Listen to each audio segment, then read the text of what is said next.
a rich man's world. I have turned the soul of this beautiful land, but the beauty, a rich man's world. I have turned the soul of this beautiful land, but a rich man's world. I have turned the soul of this beautiful land, but the beauty, a rich man's world. A rich man's world. Beautiful land, but a rich man's world. I have turned the soul of this beautiful land, but a rich man's world. I have turned the soul of this beautiful Welcome, ladies and gentlemen. I am Trey Ferguson, the player coach. I want to give a salute to all my veterans around the world, keeping us safe, hoping that you're making home to your families, provide peace to the world, and salute to you as always. Again, ladies and gentlemen, I am Trey Ferguson, the player coach. Thank you for joining me, ladies and gentlemen. Again, this is Trey Ferguson, the player coach, and just wanted to come in today again to just drop a little information regarding, what's going on, in our society today, what is at stake for us, I believe, as a nation of colored people. And I just wanted to, just tap into it, just to get our minds thinking about the real issues and real things that can really affect us all, both positively and negatively. Again, I want to salute to everybody that, stop by. I appreciate you. Again, this is not a fighting channel. I don't know if I have the energy to fight. I just enjoy going to other content creators, panels and channels, just in support and just providing my little 2 cents. There's nothing special about what I have to say, but I do believe what I have to say is important. Although it may not be relevant to those that may be on the panel, but I believe at some point someone will hear it and apply it to get the best results for themselves. Again, before I get started, ladies and gentlemen, hit the like, share, subscribe to Trey Ferguson, the player coach. Hit the like, share, subscribe to Trey Ferguson, the player coach, ladies and gentlemen. And again, 2024, we have the Olympics going on. The athletes so far have been showing up. I'm surprised about some of the sprint and the fast events, the running events. I'm surprised about some of the outcomes, but however, at least we're showing up. If we're not placing first or second, we're at least coming in third. So it's really a privilege just to be a part of, individuals who represent, the country, although the country may not be at its best output for people of color, but I know those people of color are showing up. Salute to all the athletes.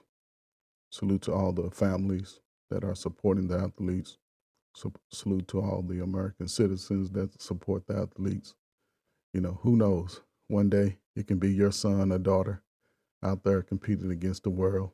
And it doesn't matter if both parents are in the child's life, the mother or the father, with the right encouragement, the right information, the right nourishment, the child could be one of the next great athletes, one of the next great politicians, one of the next great doctors, lawyers, chemists, entrepreneurs, whatever category the youth choose to follow. I believe that they will have a chance to really do something to change the dynamics of the world.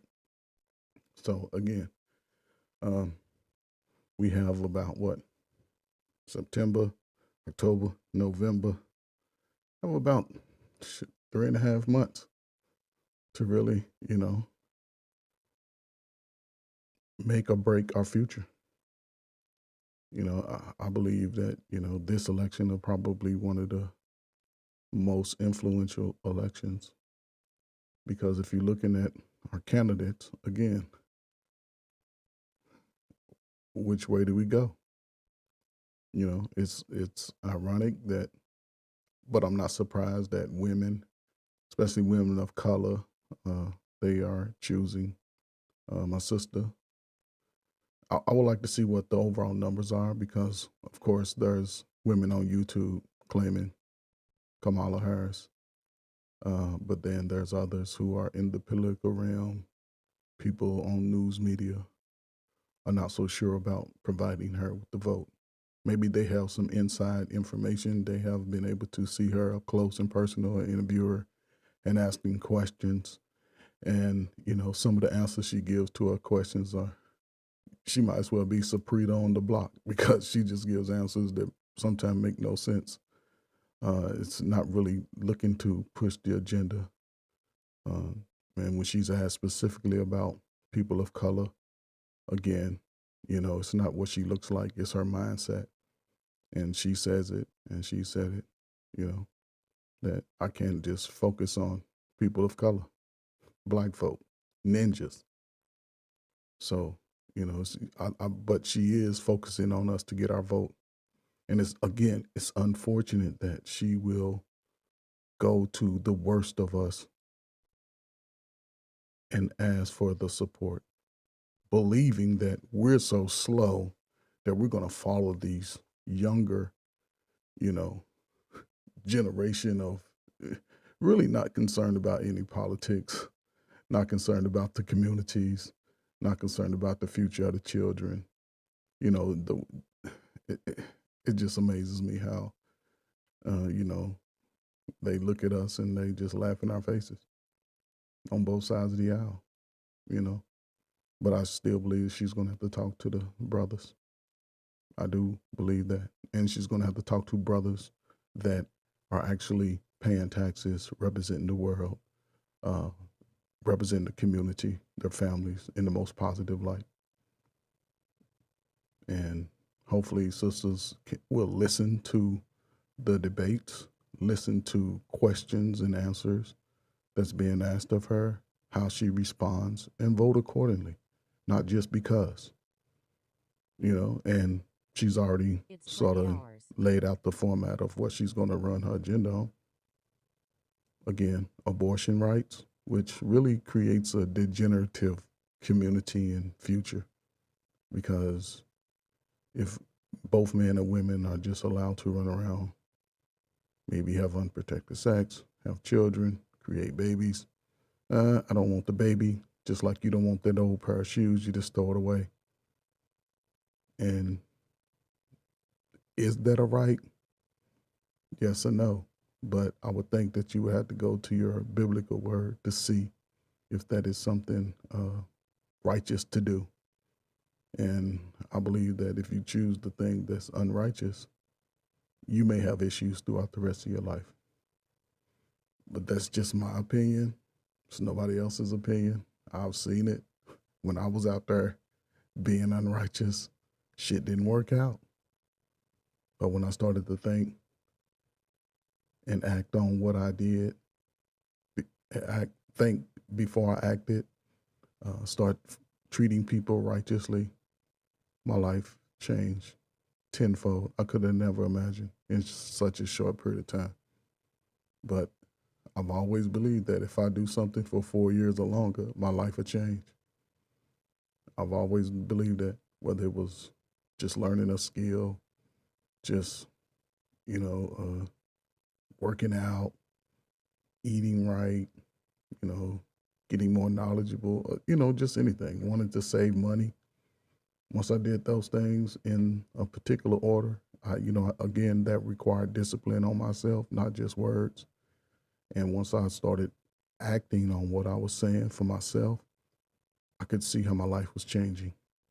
And it actually fulfilled itself faster than I expected because I was thinking, you know, like everybody else, oh, when I turn 65, retire, do all of these things. But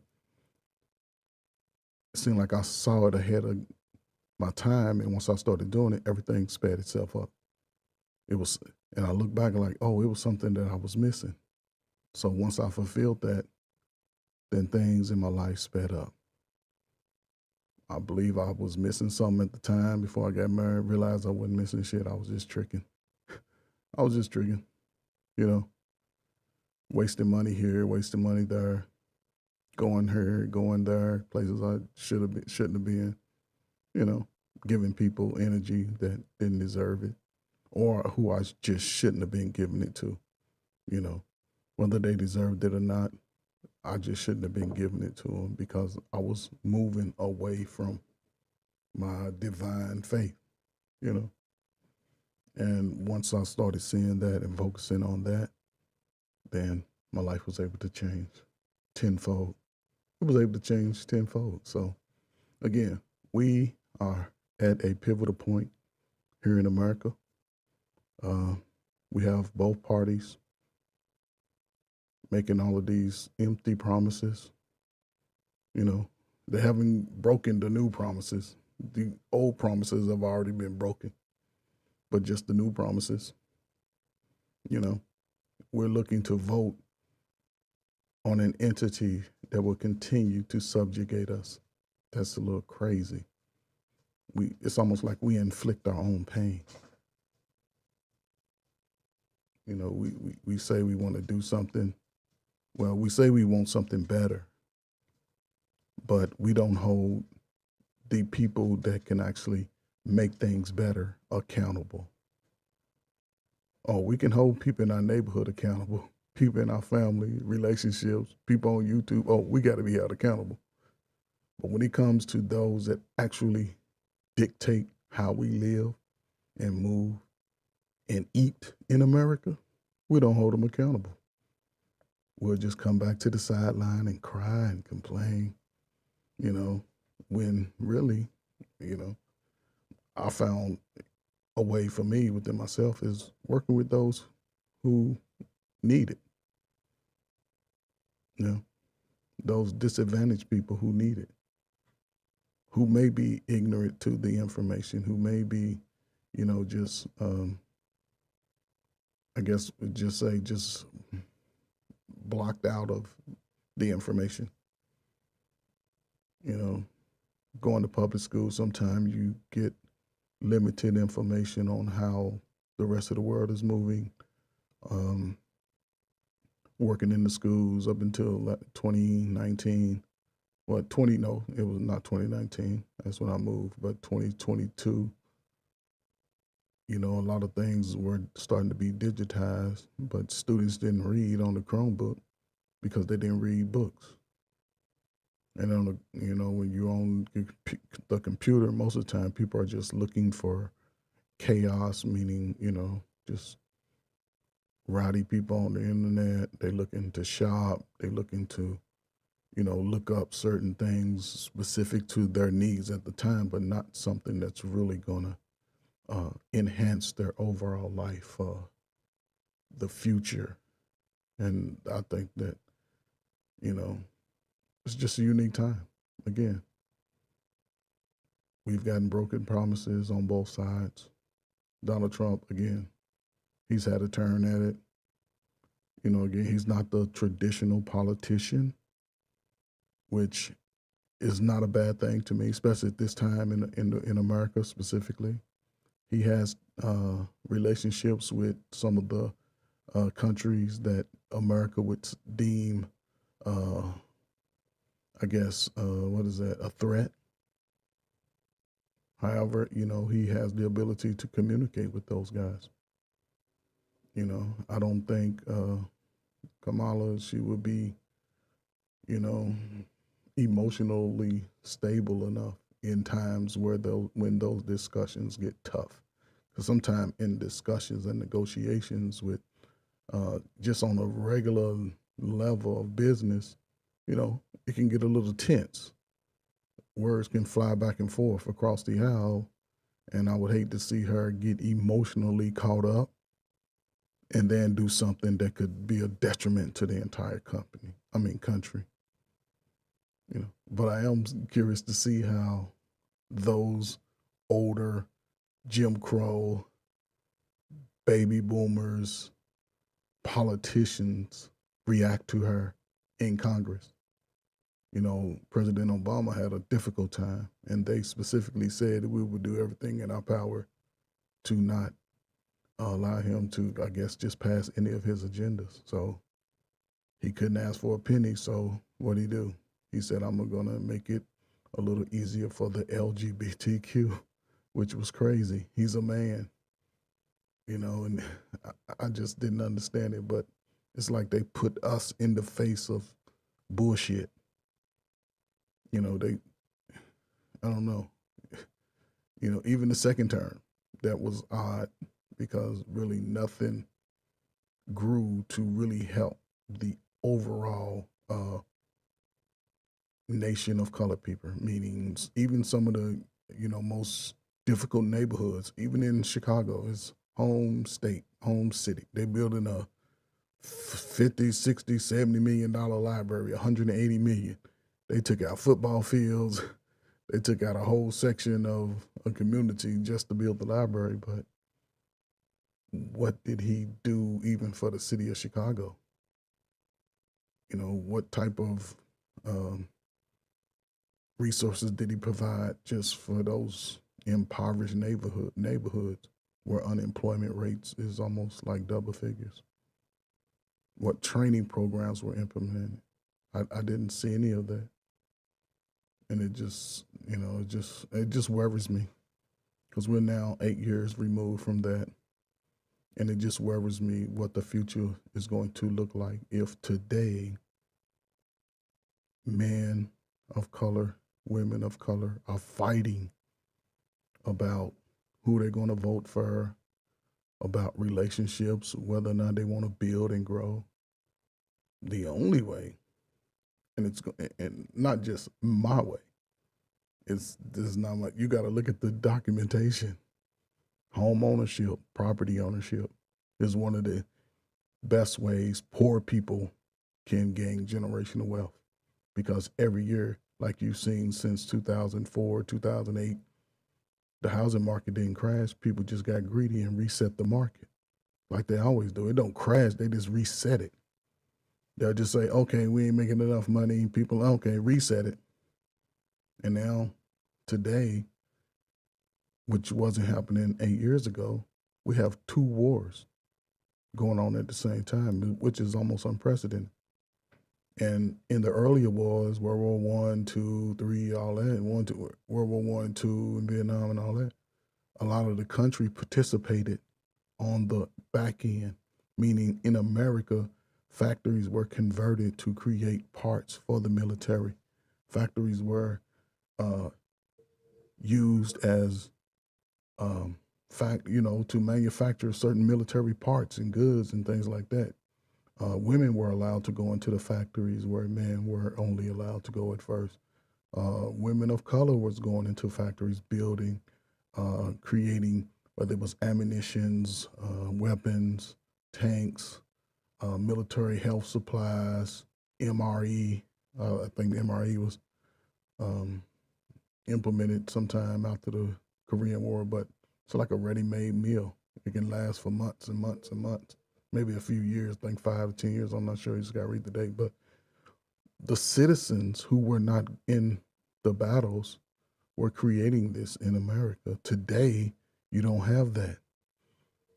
You see the increase of price on everything that you see in the store. Everything is increased 300-400%. And the minimum wage still hasn't risen to a level of at least worthy living. Most resources have been cut. Housing market is terrible. A house that would cost $350,000 5-6 years ago was 4,000 square feet. Now you barely getting 3,000 feet. 3,000 square feet. Might not even get a basement. So you might only be getting 26,000 square feet. Well, 26,000, I think it's 2,600 square feet, excuse me. Yeah, for $350,000.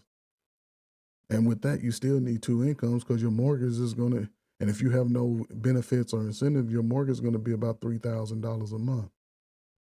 So if you're making $50,000, $60,000, you still have a car note, insurance, your house insurance, you still have your utilities, you still have to get gas, food. If you have children, you really can't afford it. So now you're subjugated to live in these high-end apartments. You can't get out of it. Again, nobody's working together. Everybody wants to be separate, which makes no sense. I believe it's going to come down to a point where, hey, some of us may have to start shacking up with just getting roommates. And the longer you stay in a house, the more likely you will never gain any type of financial relief ever. I mean, excuse me, as long as you stay in an apartment. Because I can raise, as a landlord, I can raise my rent every year that you stay there. $20, $50, $100, $200. And what are you going to do? Eventually, I will price you out of the space. I will price you out. So what are you going to do going forward? How are you going to be active in your community, ensuring that you select individuals that are stakeholders in the community and have a vested interest in making your communities better? How many young folk or how many of us older folk are looking to the young folk and say, hey, you can be this person that takes care of the community? What's up, my brother Hassan, man? Salute to you, man. Salute, man. For real. Appreciate you stopping by. So here we are. Here we are, America. This is where we are. You know, so we are tired of the broken promises. Well, at least I'm tired of the broken promises. I don't know how many others are tired of the broken promises, but we'll see. We'll see. We'll see during the debates. We'll see what the energy of the urban communities is like when the election gets near. Will we take a stance to just make sure that we have the things that we need? I don't know. It's going to be really interesting. So, are you tired of the broken promises? Again, books. How many of us are reading up on our candidates? How many of us are taking the time to read up on certain laws and certain addendums and certain policies that are going to be implemented? Now is the greatest time to start reading up on it. You don't have to rush. You can mull over it a few days, a few weeks. Then when you listen to the candidates, you could probably get what you're looking for in the candidate. You can probably hear the information that you need to make a sound decision, because we have to ensure that the person that is in office is going to provide some relief, some resources, some support to the Black community. It's just what has to happen. There's no other way of, I see it, of getting out of it. Just me, myself. I don't know. So again, we're at this particular place in our history. I hope that, us adults, well, I would say us who are eligible to vote from age 18 to 98. If you're eligible to vote, this is a critical time for your future. If you're young, you're under 25, your future's at stake. You better look at these candidates. You better understand what their policies are. Find a way, if you can ask questions, even to your local alderman races or representatives. Get those questions. And it's just like a relationship. If you don't get the answer that you're looking for, then you can't just stand there and say, okay, I look past that and I'm going to go ahead and rock with you. I'm going to give you my support. And then when they get in office, you're crying, you're whining. Why did they do this? How did they do this? Well, they can do it. One, because you had no vested interest. Two, because you didn't look at the policies and agendas that they were supporting, and you didn't hold your aldermen and councilmen accountable. You didn't hold them accountable. And again, as young Americans, I would say this is probably the best time to start staking your claim in the future. This is the best time. The resources that are here today won't be around in 3 or 4 years. Whoever gets in office, I believe Kamala, she's going to implement some other policies that is going to expand the feminization of the black man. I believe that's so, because she has a small hat husband. He's going to be in her ear every night. Every night. Look, baby, do this. We need this. Don't worry about them over there. This is what we need. I need to talk to my colleagues. I need to talk to my buddies so we can make sure we get everything we need. And she's going to come on the airways and just go right into it. And everybody who maybe didn't vote, or everybody who really is not invested in the community, would just sit back and complain, which is very scary to me. It's very scary. So I don't know how we're going to do it. So again, here we are.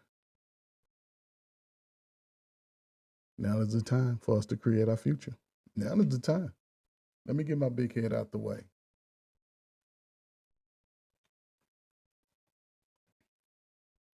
Now is the time.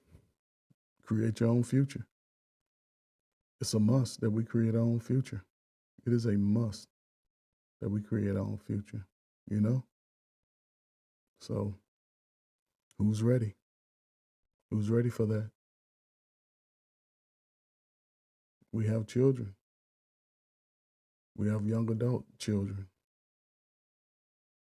If I'm in control of my life, now's the time to create my future.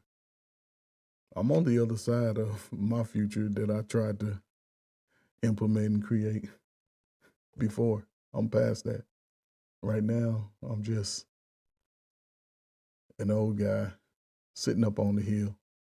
Well, I ain't quite old, but I'm still sitting up on the hill. That I do know. That I do know, that I'm sitting up on the hill, and for myself, you know, life is just in a good place. It's in a good space for me, you know. And I would hope that somehow, some way or another, I do the right thing for my future, for, you know, my children's future, for the future children who not born yet, for the people that I will be coaching. You know, I'm going to be coaching football starting Monday, middle school football. So sort of like Pop Warner, but now they have it in the school. So it's going to be interesting. It's going to be real cool. I've coached several years of Pop Warner football, high school, junior college, 1 year junior college, but I was pretty much just out there. I didn't really do a whole bunch because I was in school. So, but for the past, I would say, started playing at age 7. So almost 48 years of, you know, playing and coaching football and basketball too. I started coaching basketball in like 2001 when I first started coaching No, let me take that back. First started coaching in high schools in 2001. But again, I was coaching basketball when I was in the military. Little league, again, youth league basketball. So, and I can hold this under my title belt that I never had a losing season. I've gone 500 a few times, maybe I think twice in football and once in basketball. Every other season, outside of that has had a winning season. So I've always held my head on that. I don't consider myself a great coach. I love to just work with young minds, uh, pushing them to be greater, to give in their best effort to get the greatest outcome. That's always been me. Again, that's always been me. Now, as far as getting into politics, I never was really into politics, but I did keep up with what was going on within the world and within the United States specifically, and sometime within the community. I would look and see how the temperature of communities were and just move accordingly. I've spent time in some of the worst neighborhoods in Chicago and came out clean on the other side, scot free, no injuries. Nobody tried to, rob me, stick me up. Didn't have those experiences. Used to get escorted by some gang members to where I was going, which was wild. And we have a whole great conversation. But they knew people that I was going to see, so they had given me those type of passes, which was, always weird to me because I'm like, can I trust them? But after a while, man, they're like, okay, he's right over here, right over there. So it was unique. It was unique experiences, man. Shout out to the South Side and the West Side of Chicago, man, for real. So again, who's here? Who's ready to create their future? Because our future is now. Our future is now. So if you're ready, now's the time.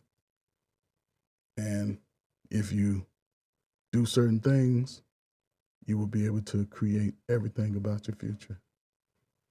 You have to be willing to become more knowledgeable, become more determined, be more consistent, be more righteous, do things the right way. Don't try to take shortcuts. Don't do that. Taking shortcuts would definitely put you in a bad space. Definitely put you in a bad space. So here we are coming up on an election. It's important, really, it's really important that we start looking at this election, looking at these politicians and what their agendas are, what their policies are going to be, how they're going to push those things forward to us. And we have to move accordingly. We really have to be willing to act on it. So, again, I asked, who's ready? In the meantime, ladies and gentlemen, please hit the like, share, subscribe to Trey Ferguson, the Player Coach. Hit the like, share, subscribe to Trey Ferguson, the Player Coach, ladies and gentlemen. So, this is where we are. This is where we are. So, I want to go over a video real quick about, the importance of voting, how voting was implemented, specifically within the African American community, the necessity for the African American vote, how it has been used over the years to push certain agendas, how it's been used to sort of, I guess would say, separate us as a nation of people, some things that have been put in place, prior to this modern era that really prevented, both men and women of color from coming in and voting for certain things and resources that were needed within the community. So it's always really been unique as I think about that, So again, I'm just gonna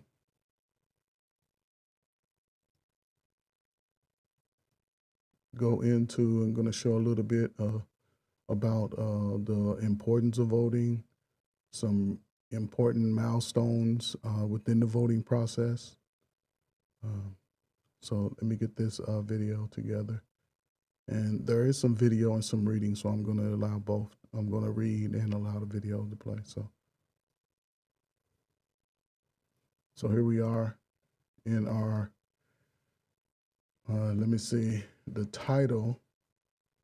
And this is where I have to try to see if I can get the title to show.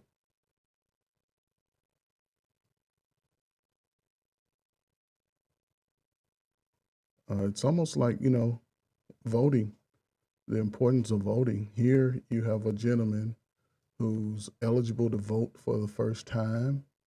You see onlookers waiting um, to be questioned about certain,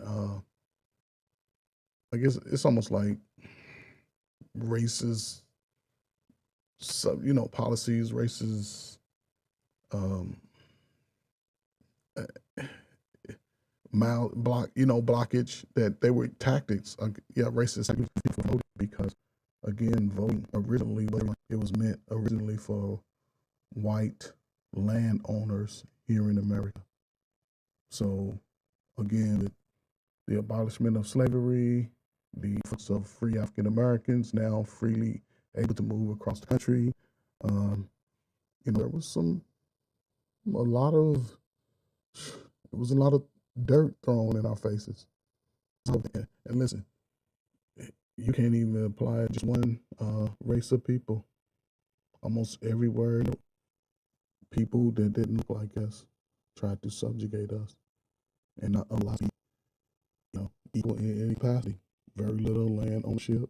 If you did own land, it probably was swept out from up under you, or it really wasn't allowed in a lot of capacity. So that was interesting. So let me get into it. So just reading from it. In the immediate aftermath of the Civil War, the United States found itself in uncharted territory. With the Confederacy's defeat, some 4 million enslaved black men and women and children had been granted their freedom and emancipation that would be formalized with passage of the 13th Amendment to the Constitution. Again, 13th Amendment, freed the slaves. Boom, here we are. This document says 4 million. So let's just look at between 1865, 1965, we populated damn near 20-some million black people. It was just, I don't see how that could happen because each time they give a number about how many in the United States, the number changes. Pretty soon it probably be debating about it was 200 slaves and the rest just wanted to be there. They'll change it. They can do that. They can do that, Not but so like that. Enslaved black men and children have been their freedom with the 13th Amendment. For blacks, gaining the full rights of citizenship and especially the right to vote was central to securing true freedom and self-determination. So once you got your citizenship, you are granted most resources within America. I don't any resource America had for its disenfranchised communities, especially for white communities. Most of those resources are created for those poor people, not necessarily African Americans. So just to have that resource, very unique within itself, and so again, you have 4 million people, 13th Amendment. They got rights of citizenships. They got the right to vote. See, and slavery is not abolished until the black man has the ballot. This is what Frederick Douglass said: abolish slavery, let us vote. He said 1805, just a month after the victory. There you go. And here you have another picture. I think this president here, what is this president? Andrew Johnson. Look at what he has. He holding on the, what is that, suffrage veto. He held on. He didn't want to allow black people to vote. Lincoln had been assassinated. He pushed that. He wanted it. He wasn't a part of it, but they knew to push certain things, certain agendas, that they needed the black to vote. So after Abraham Lincoln was assassinated in April of 1865, the task of reconstructing the Union fell to his successor, Andrew Johnson. Here, Andrew Johnson is this guy. He's the handlers, the dude with these funny looking hats. Yeah, they the handler. They the one that's gonna run up on you, make sure you don't vote. So look at everybody's face. Everybody got an upside down frown because the black man is coming to vote. And it's like they had 2 ballot boxes. See how they already been cheating. They already been cheating. And the crazy part about it is we were originally Republicans. So that's the crazy part. A North Carolina born Unionist, Johnson believed strongly in states' rights and showed great leniency toward white Southerners in his Reconstruction policy. Again, black folk, mostly in the South, they were now in part of the Union. So they had to follow the Union policies and laws. But we all know that that was not true. They did it on paper.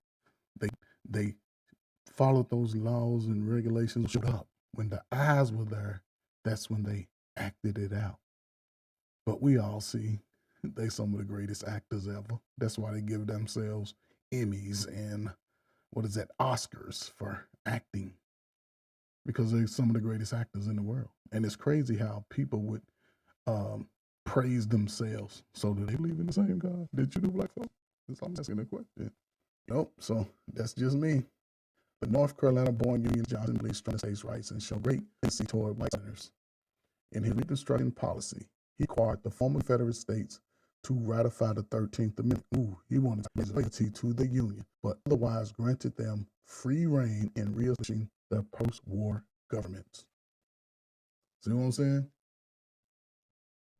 Everybody had to ratify it. You had to put it on paper. See, again, they graded putting stuff on paper, but that doesn't mean they're going to act it out, especially towards a certain people. It's like that in today, in business. It's like that. Try to go get a $200,000 loan to start a business. See if they don't laugh you out of the bank. But then go back 2 days later and say, I need a $50,000 loan for this car.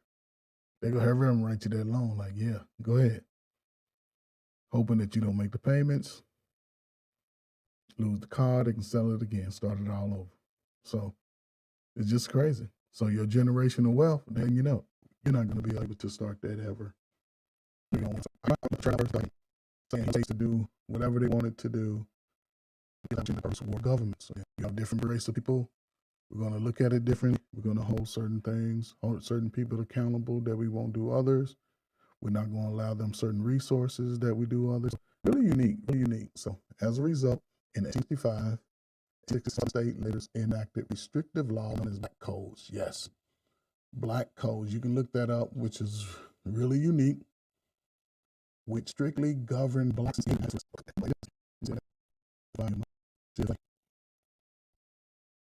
it was like real lucky. I don't know if it's ever recessed.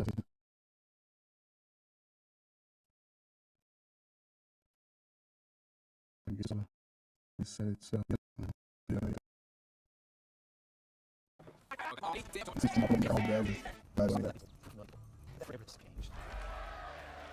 There was the fact that I basically took for that. That brings the social face of the South and made possible for the people who their ancestors had been slaves to move and to improve their conditions for them.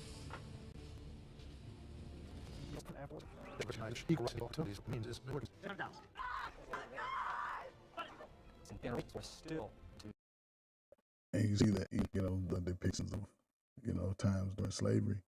A couple $100, separated mother from their son, daughter, husband from his family, grandmother, grandfather, kids be just sold off at any price of the end of labor, and that'd just be it. That would just be it.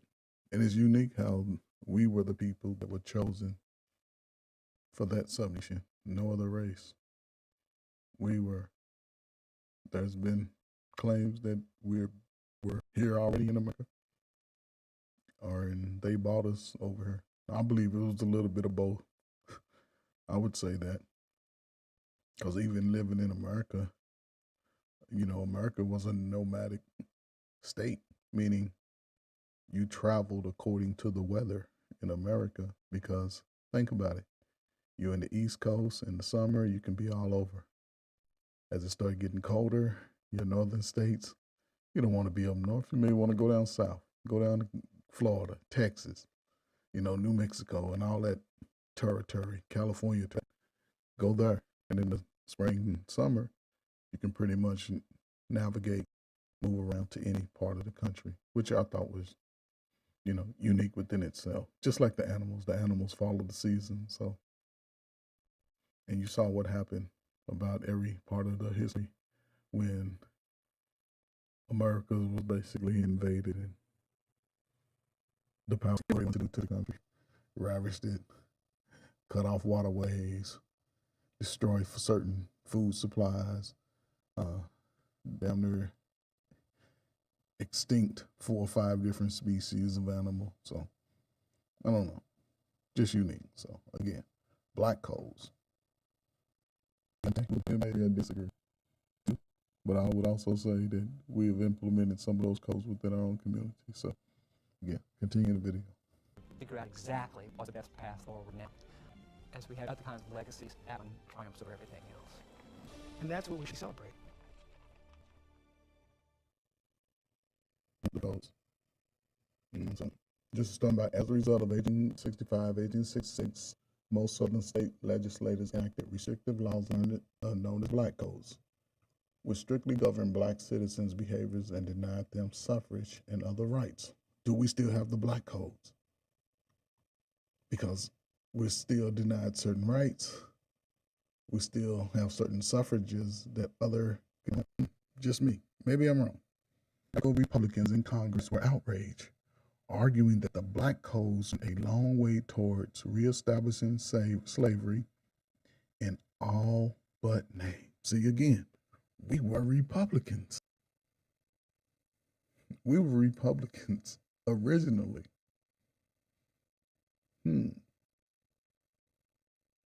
Early in 1866, Congress passed the Civil Rights Bill. See, again, it was over 100 years when 1966 came along. It was already 100 years in the making, the Civil Rights Bill, right?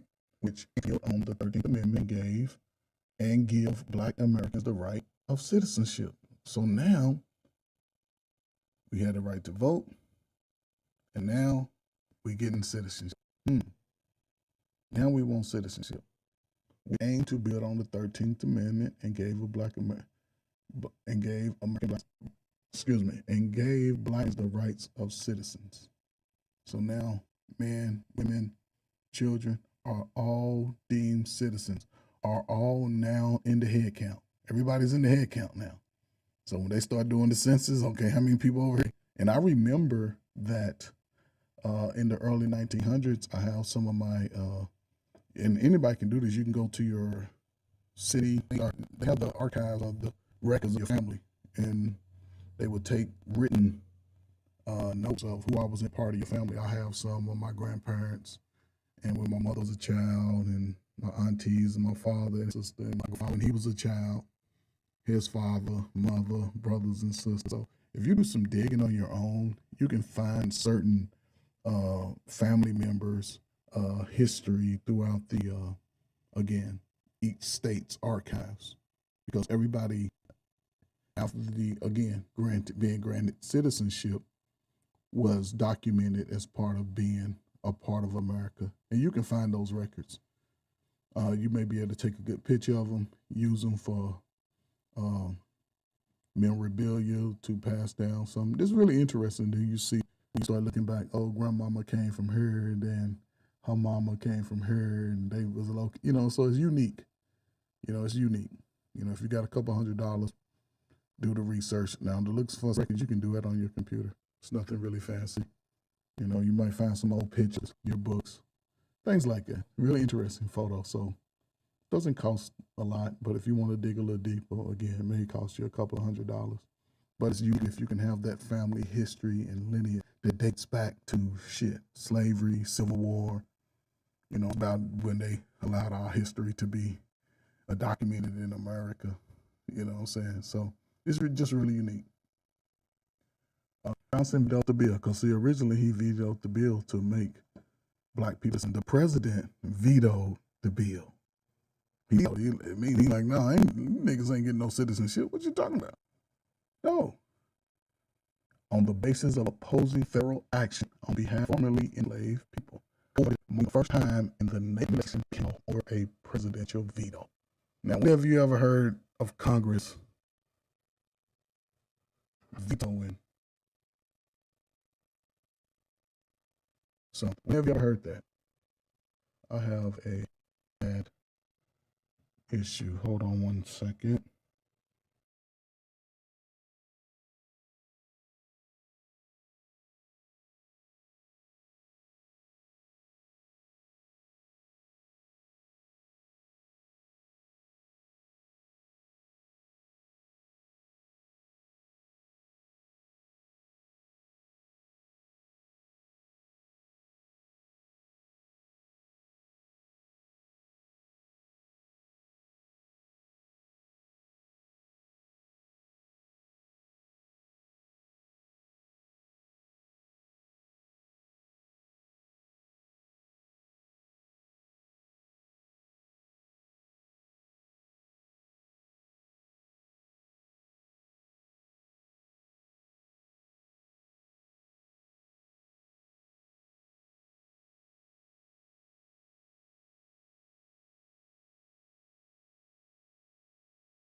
and you're talking at least 4 million, I would grant it and go ahead and give it 20.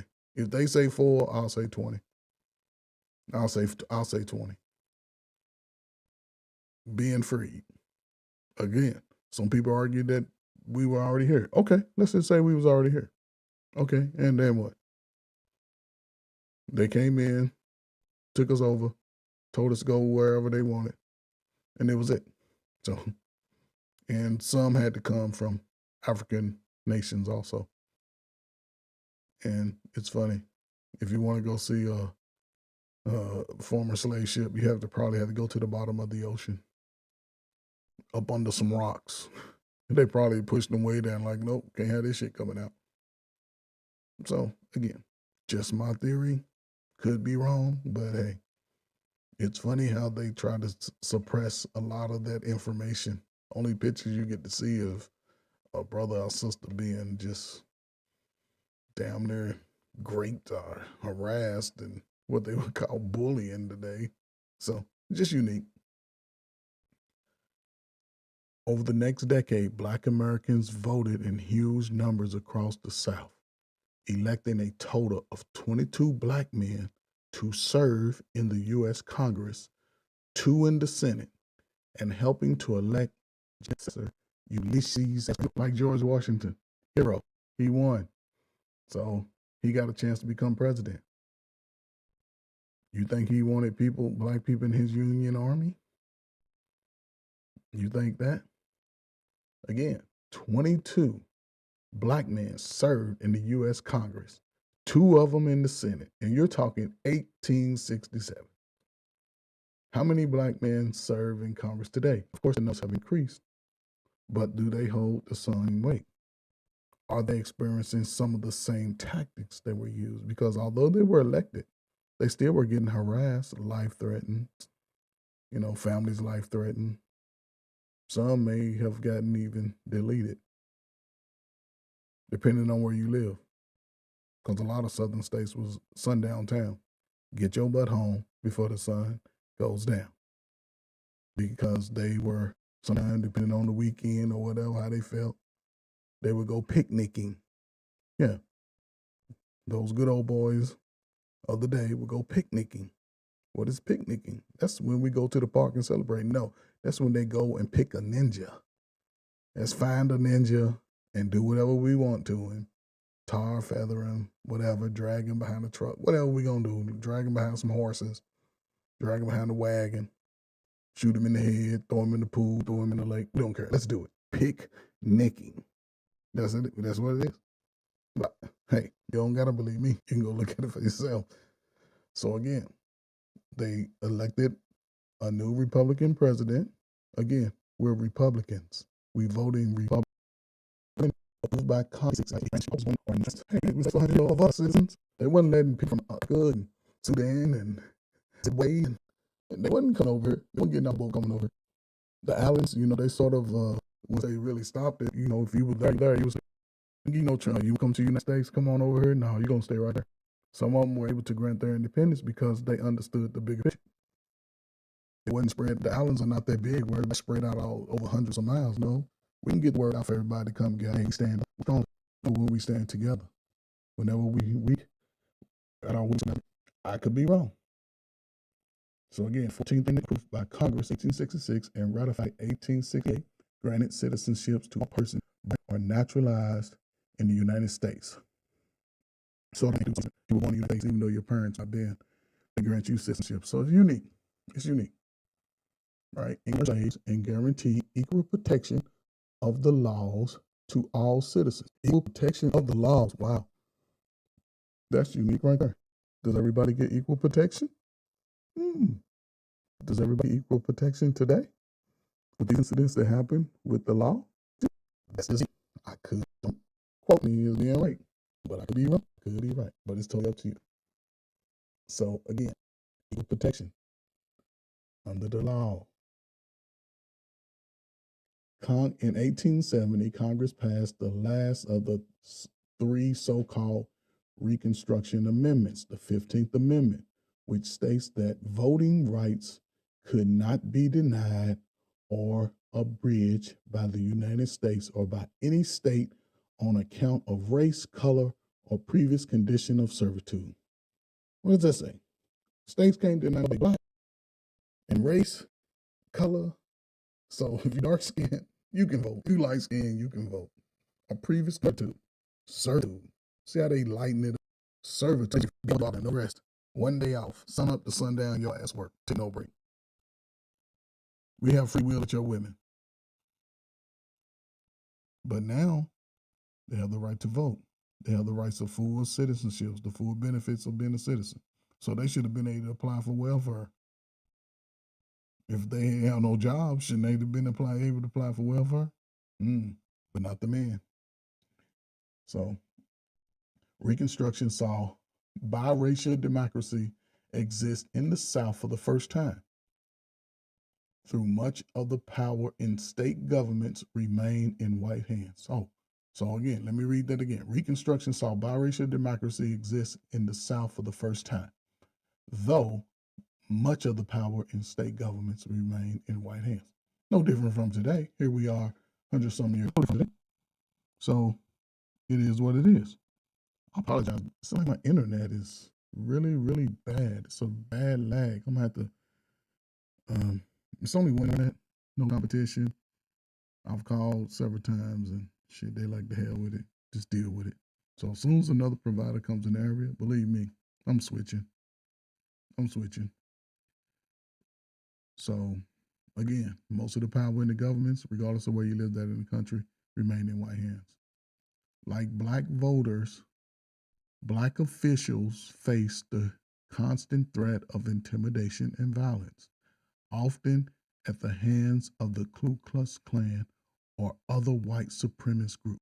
So it didn't matter if you were in office or if you was just a regular citizen. They harassed your ass. They harass quite often your grandmother. So it's just it's United Space. So again, I'm placing things real.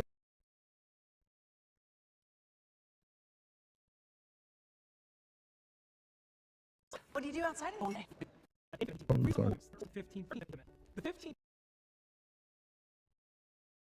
Hi, I'm Williams. I'm a professor of history. That's how I'm talking about the 15th Amendment. The 15th Amendment is the last of the so-called Civil War amendments, beginning with the 13th Amendment in 1865 and ending with the 15th Amendment in 1870. The three Civil War amendments, the 13th, 14th, and 15th Amendments, all sought in their own way to ensure equality out after the war. The 13th Amendment abolished slavery. The 14th Amendment granted African citizenship. The 15th Amendment made popular belief that does not grant the right to vote to anyone. It's simply abolition voting based on race and support the Amendment leads to the Enforcement Act, 870, and Act of Amendment. It leaves the state rabbi, the Nevada, and RC, all the federal government by variety of amendments. These taxes be passed in 1965. The majority of Americans stopped Barred voting rights, demolition of race, it left the Pacific Caucasians. Really, the state determined the Caucasian suffrage. We can select you in the moment, but that's not suffrage. We can prevent you from only playing suffrage. We can prevent you from bartering, trading good that you create. That's not suffering. Hey, I could be wrong. Maybe it is suffering. But according to them, the states make that determination, not the government. So, whether you were Democrat or Republican, it didn't matter. Southern legislators use such qualifications, including literacy tests and other discriminatory practices, to definitely voters dates following Reconstruction. Decades. They're talking 100 years, and just say a whole century. Because not until the 60s were some of these things even looked at again. I don't think that they were planning on looking at them. Because if you go back 65, hell, we could still be in bondage down there, reconstructing. We can still be trying to figure out where the hell we're going to work, what we're going to do, how we're going to eat. They wouldn't allow you to farm. We have black farmers today. They get very, very little resources and assistance when tragedy strikes their land. You got some farmlands, they're using it to grow marijuana. So again, you're talking about states having their own understanding of what is considered suffering. If I stop someone from having suffrage, and you would disenfranchise for hundreds of years, for decades, basically almost 100 years. As a result, they dominated state legislators to particularly black codes and so-called Jim Crow, because now we're coming into the 1900s.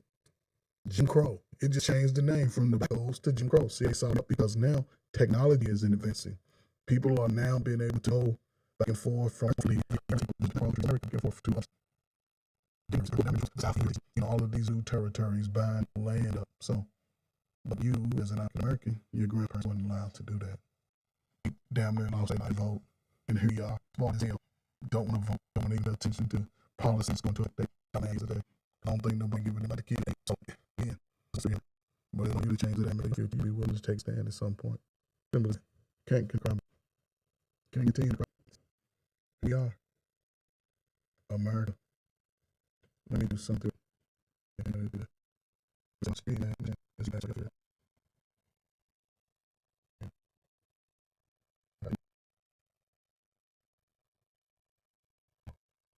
So I'm just going to tell you.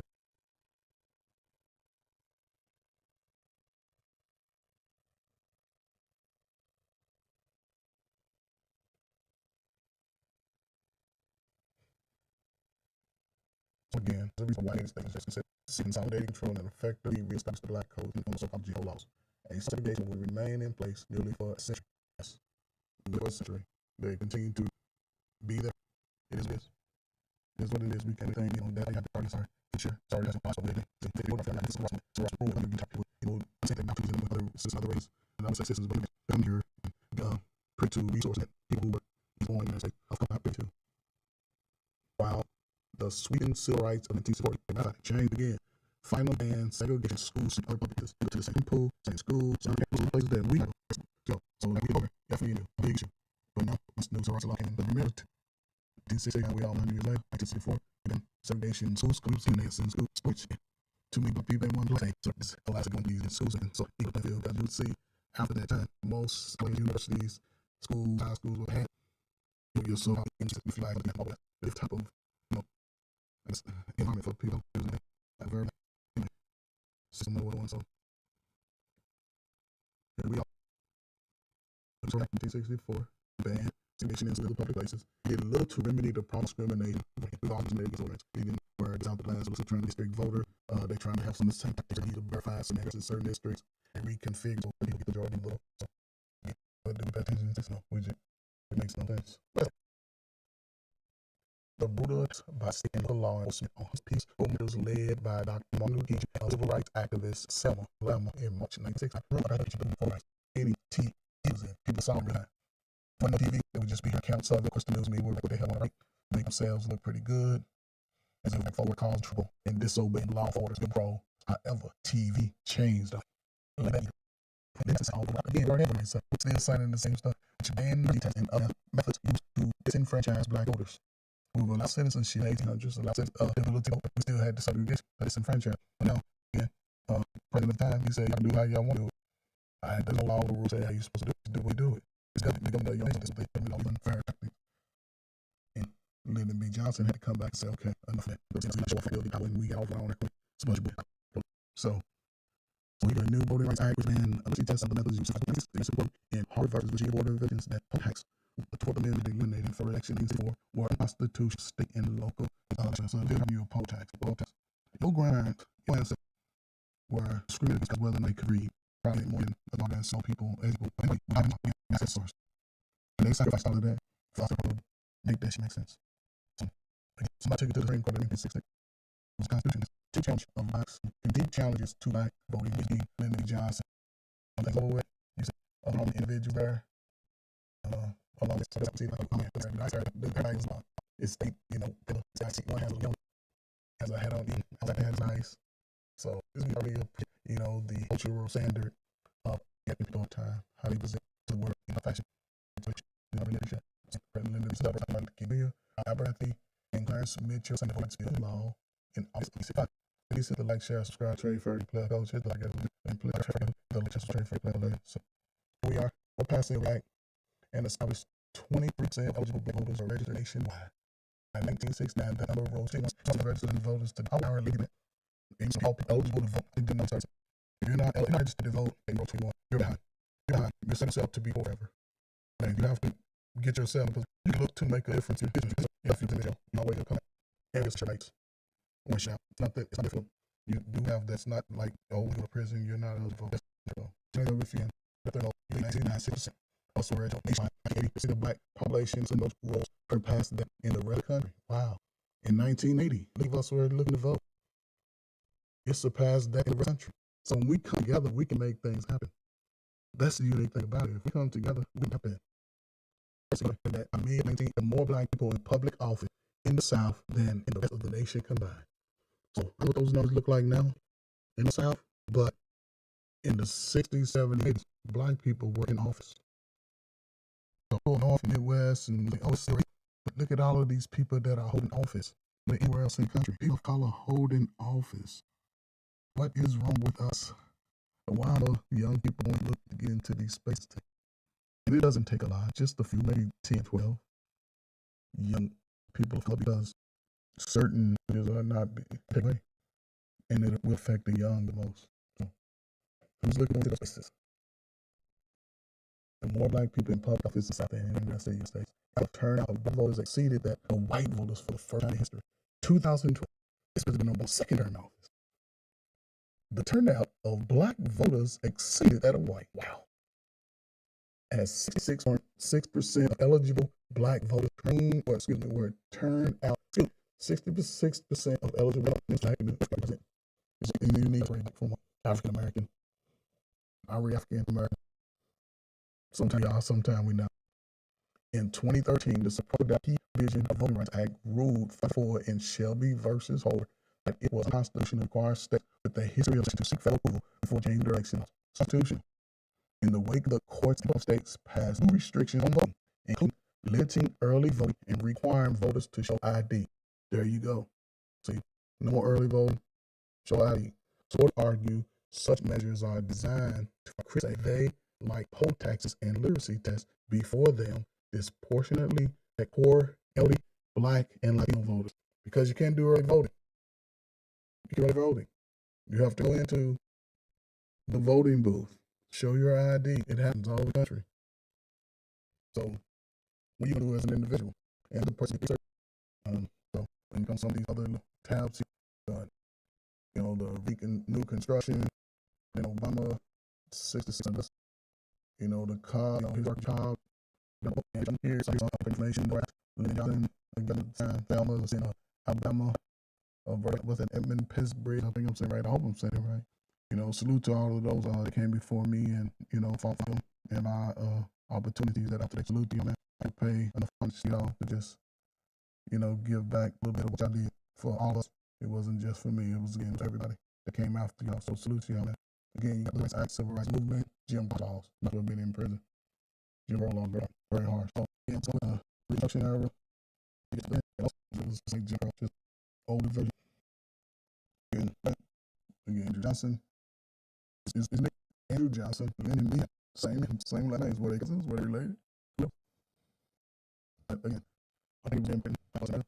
I do appreciate men like this gentleman here, sister like the one that's next to him. She looking proud that her dad, I couldn't me wife or relatives, but you know, I appreciate what came from me, man. I became beyond a unique space and time and space, you know. So let's do it, man. Hit the like, share, subscribe to Trey Ferg at the Player Coach, ladies and gentlemen. Hit the like, share, subscribe to Trey Ferg at the Player Coach. Yeah, so have about 10 minutes to go, but just want to leave a few words, you know, just to try to be out of the opportunities that is at stake today. What is at stake as far as the future going forward? How we change some of these things. So you got to look at it on both sides. You can your cousins and your relatives also have inside information on the ones that you know who are out there in the streets. You know, those guys that come in with those right type swats, tattoos, all that. You don't think that they go back and pass information to citizens, to their people? You could do the same. Tell them. You know, shut it down. Tell them. I need work. You're not a police officer 24/7, but you are on how you need to be. But again, who's to do that? So here we are. You got 4 pillars of life, man. You got exercise, eat healthy foods. It's summertime. Stay hydrated. Get some exercise and eat. You're doing good. Eat healthy food. You don't always know it's not so healthy. They put a lot of preservatives, calories in food. You can look up empty calories. Just empty calories fills you up. That cholesterol gives you everything that's gonna send you to the hospital. And I know people see gonna have some, but damn, you almost self-afflicted. But I could be some people do. What about your mind? Read. You read. You try to read on the camera.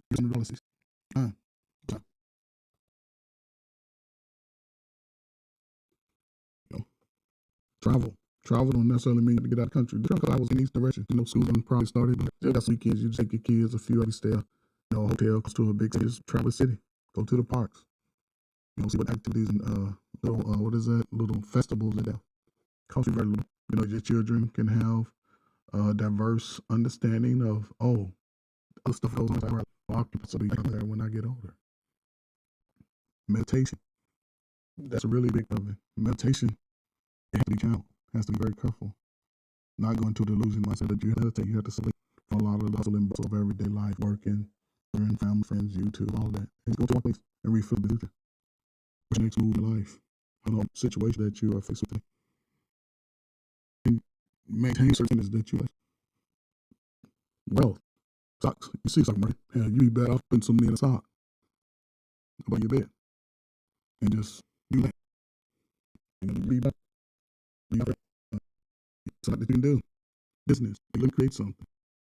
Are your kids smart? Are your kids sort of deal to allow them to start thinking about being independent and self-sufficient? Things feel to be very spread. Listen, looking up at a home. And so it's sort of you can set you up for the future. Opportunity to access you older, not work hard. Relationships. Do you positive relationships just the person you're saying, but friends, family, work. Do you remain free? Don't support you. Active. And we get back, man, you ready? If I'm wrong, I appreciate about relationship about she's wrong, let her know. If I'm wrong, and we'll move on and make something. I don't know. Drama free. Yeah, will not benefit. And close down members are benefits. Hey, children, especially if they still can him. Hey, you want to make a decision. And trust. Do you yourself? Yourself. Look at that. Next slide. Never let success get to your head. And that failure get to your heart. Never let success get and that failure get to your heart. You're gonna fuck up. So that happens. Do have to do all that. You overcome. You know that's going together. Everybody's gonna face it. We are not exempt from problems in our life. Anything, but you still can overcome it. And even turn up to your guy. Again, it's not as bad as we see it, but again, we can all make a difference in our own life. So never success get to your head, get to your heart.